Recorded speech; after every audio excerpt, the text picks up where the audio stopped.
Сайн байцгаана уу сонсогчдоо Про подкастын 92 дахь дугаар эхэлж байна. Би та бүхэндээ подкастаараа би хэрхэн гадаадд тэтгэлгээр суралцсан бэ сэдвээр цувралыг бэлтгэн хүргэж байгаа билээ. Ингээд энэхүү цувралын 10 дахь зочноор Чингэлтэй дүүргийн прокурорын газрын хяналтын прокурор Баяр Чимэг оролцож байна.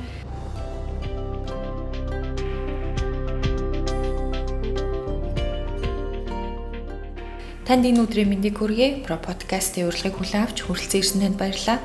За баярлалаа. Про подкастэнд урьсны явдал маш их баярлалаа. Өдрийн дүргье. За та аль улсын ямар сургуульд ямар сэдвээр эрдмийн зэрэг цолоо хамгаалсан бэ? Би бүгд найрамдах Хятад ард улсын Шанхай хотын Шанхайн их сургуульд хүн удирдах гэмт хэргийг мөрдөн шалгах ажиллагааг боловсронгуй болгох гэсэн сэдвээр дипломын ажил одоо бичиж байгаа. За хараахан магистрийн зэрэгээ бол хамгаалж амжаагүй байна. Энэхүү сэдвийг сонгон судлах болсон шалтгаан нь юу байсан бэ?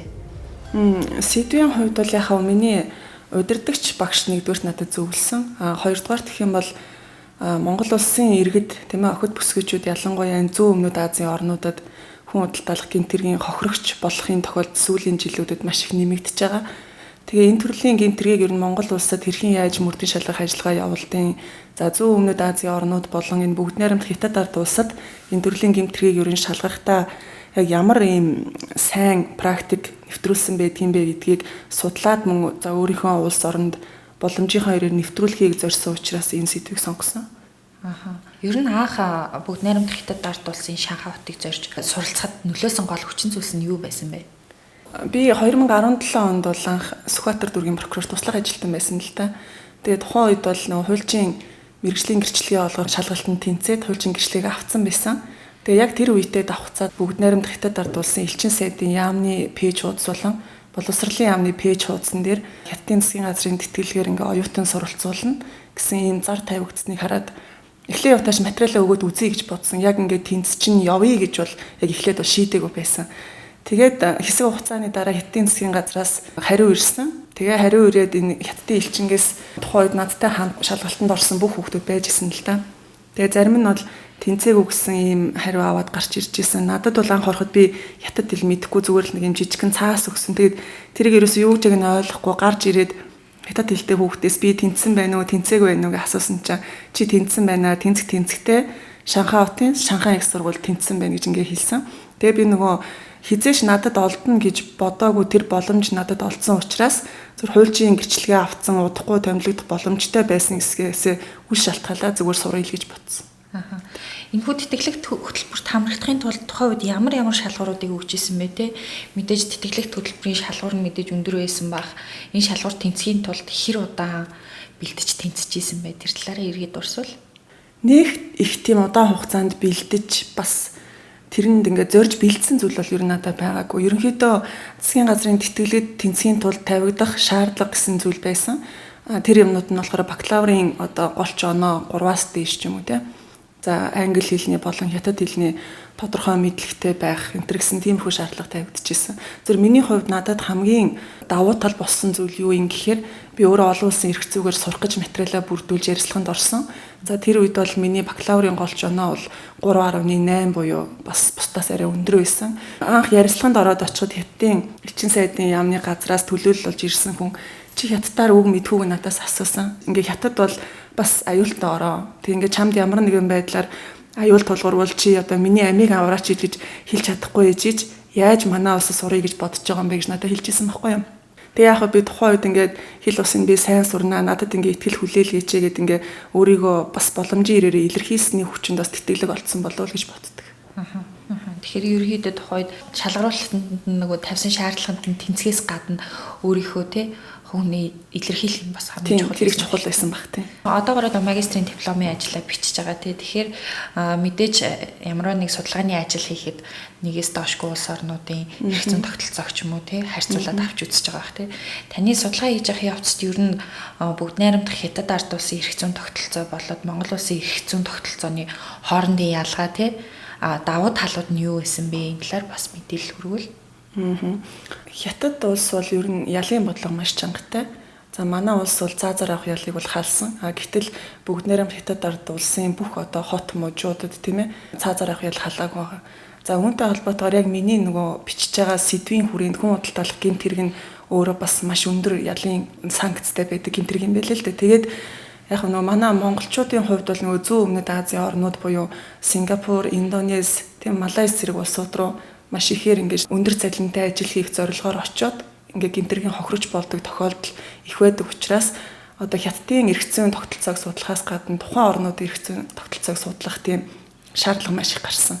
Яг нь миний хувьд бол уг нь магистрийн ажлаа бичиж төлөвлөнө гэсэн хугацаа маань өнгөрцөн. Тэг ингээ юм бичих тусам судлах, мэдэх шаардлага маш их гараад байгаа учраас яг тэр хэмжээгээр ингээ магистрийн ажил жоохон хойшлоо явж байгаа. Хилийг ер нь хэрхэн яаж сурсан бэ? Таны хэл сурах арга барил юу байсан бэ? Хятад хэл бол сурахад бол үнэхээр хэцүү юм билээ. Зүгээр анх бид нар ингээд хятад дуу муу сонсоход мэдгүй хүний хувьд ч те ингээд сонсоход зүгээр шан гэдэг байгаа юм шиг сонсогддог те. Яг ингээд сураад тэр пининыг ингээд ойлгоод ирэхээр хятад хэл өөрөө нэг тийм айгүй гоё яруу тансаг хэл байдаг.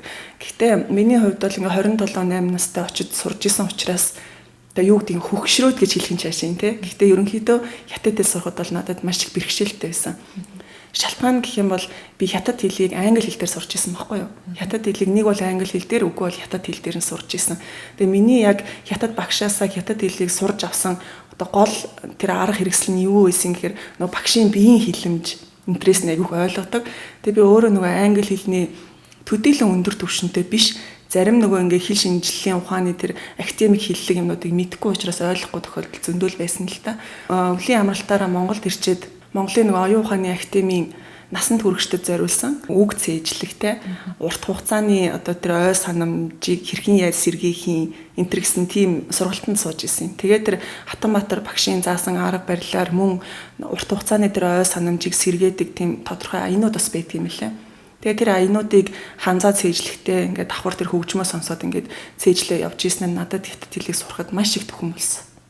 Тэгэхээр ерөнхийдөө одоо бид хэд чинь өөрийнхөө төрөлх хэллээсээ англи хэлийг сурахад л баггүй бэрхшээлд тулгардаг шүү дээ тий. Тэгэхээр 3 дахь орны хэлийг 2 дахь орны хэл дээрээс дамжуул сурж исэн гэхээр бас сонсоод мэдээж чамаа хүчин чармаалт шаардж исэн болов. Тийм. Ер нь бол хэл сурна, ялангуяа хятад хэл сурна гэдэг бол маш хэцүү байсан. Бид нар англи хэлийг бол 10 жилдээ сурсан, их сургуульдаас тодорхой хэмжээнд үзсэн тий. Тэгээ бас ингээд кино энтрээр дамжуулаад тодорхой хэмжээний ойлголттой байгаад итдэг. Гэтэл нөгөө хятад хэл чинь бүр тис хүндлийн юм ингээ ороод ирэхээр хүнд эхлээд амар шоконд ордог юм лээ. Би сурч чадах юм уу үгүй юм. Гэтэл нөгөө манай тэтгэлгийн болон сургуулийн тавьж исэн шаардлага юу юм гэхээр одоо нэг хичээлийн жил гэдэг чинь хуанлын нэг жилээс өөр штэ тийм ээ. Хавар намрын уйлрал байна. Тэгээд дунд нь үлийн амралт ингээ тасалдаа зуны амралт тасалдчихдаг. Тэгэхээр үндсэндээ би нэг 6-аас 7 сарын хугацаанд хятад хэлийг анхан шатнаас нь HSK 5 дэс хүртэл нь сурсан байхгүй. Хятад хэл өөрөө HSK 6 хүртэл дэстэй. Тэгээ би 5 дэсийн шалгалт өгөөд авч тэмцсэн.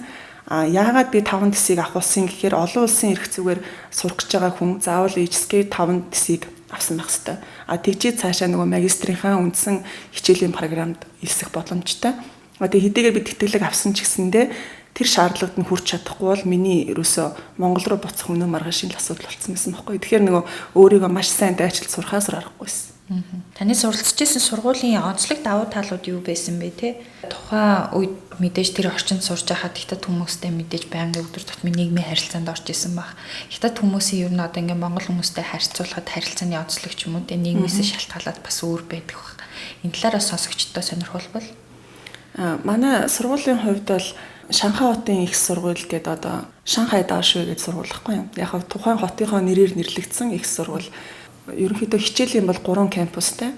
Одоо оюутны дормитори буюу дотор байр, хичээлийн байр энэ төр ингээд нэг дороо хамт байдаг. Тэгээ ерөнхийдөө хятадын бүхэл ихтэй сургууль ер нь тийм байдаг. Зүгээр яг сургалтын хувьд давуу тал нь юу юм гэхээр манай сургууль нэг гадаадын оюутнуудад маш их илгэмсэг байдаг. Ээлтэй мэдгүй чадахгүй зүйлийн нөгөө ангийнх нь бусад хятад оюутнууд ингээд зааж зөвлөд өгдөг. Багш нар ч гэсэн маш их нээлттэй байдаг тий. Сургуулийн хувьд нөгөө гадаад оюутныг авч үзэх, тэднийг нөгөө халамжлах, кэрлэх тэр асуудал нь айгүй гоё нээлттэй байсан. За нөгөөтэйгүр гэх юм бол хятад оюутнууд бол маш их хичээл чармаалттай. Учир нь хэм бол тэд нар чинь хэдэн тэр хүн амьдарч байгаа шүү дээ тийм ээ. Тэр дундаас ялгарч боловсрлоороо болон өөр зүйлээрээ ялгарч ажлын байр олж авахын тулд одоо өглөө маш их босч нөгөө хичээлээ хийдэг, номын санд очролдог. Одоо сошиалар маш их явдаг шүү дээ хятад оюутнууд номын санд очролж байгаа нэгэд тэр үл яг бодит зүйл байхгүй юу? Хятад оюутнуудын хувьд сурах арга барил нь тийм зөв хятад хүмүүсийн хувьд гэх юм бол тэд нар маш хөнгөн амьдардаг. Ерөнхийдөө нийгмийн стресс их багтай. Хятадд замын хөдөлгөөнд оролцоод явж байхад ч юм уу эсвэл зам хөндлөн гарч явах, эсвэл явган хүний замаар явж байхад хизээч нөө машинууд дуут тохио ажилуулдаг.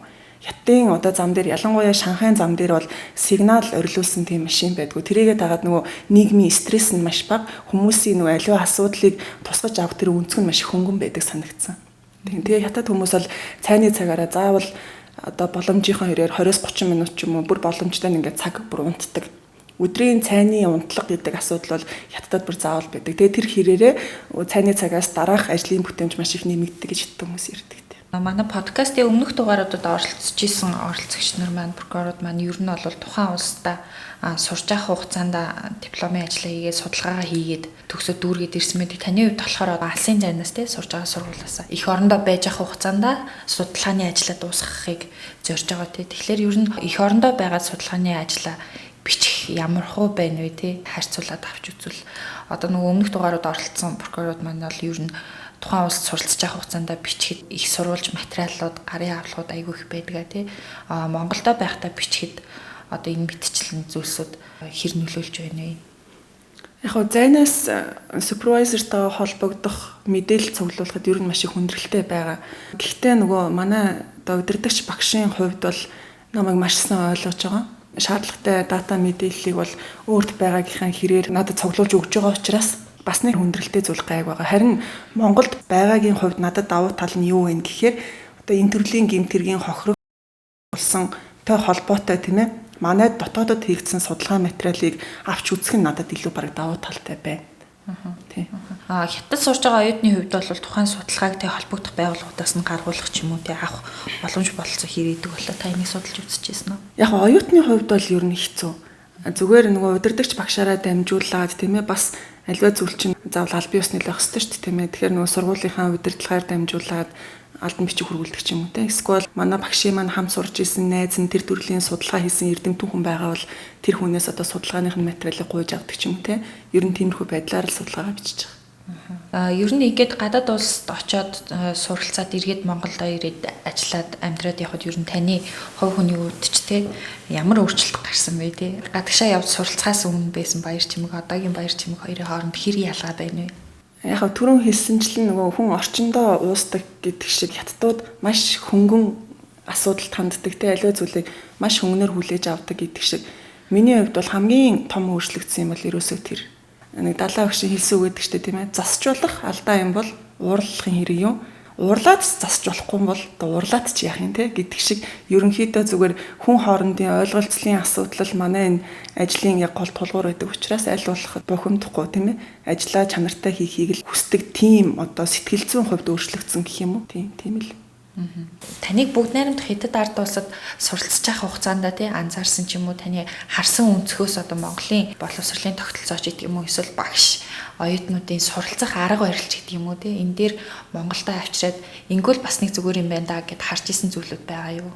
За миний сурж исэн сургуулийн хувьд бол нэгдүгээрт маш давуу талтай Монголд нэг юм байгаасаа гэж бодсон юм нь бол эхлээд сурах хүчийн хүртээмжтэй байдал. Гэхдээ тэр нь хүртээмжтэй гэдэг нь болохоор нэг сурах хүчийг маш олон тоогоор гэдэг утгаараа биш тийм ээ.